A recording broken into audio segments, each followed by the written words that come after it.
আসসালামু আলাইকুম রহমতুল্লাহি ওবারাকাতু। প্রিয় ভাইয়েরা, আমাদের বাংলাদেশে দেখেন মানে তরকারি, মাছ, সবজির দাম কীরকম আপনাদের সকলকে দেখাইতেছি, সবাই দেখতে থাকেন ইনশাআল্লাহ।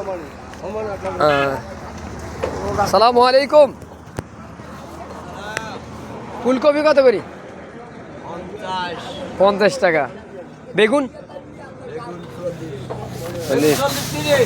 আর ইয়ে করে সিমের গোড়া, সিমের গোড়া আছে। মূলা মূলা মূলা 30 টাকা।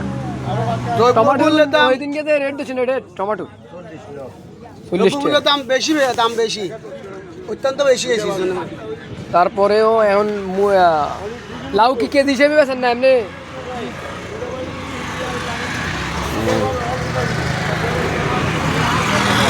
এদিকে মাছ বাজার।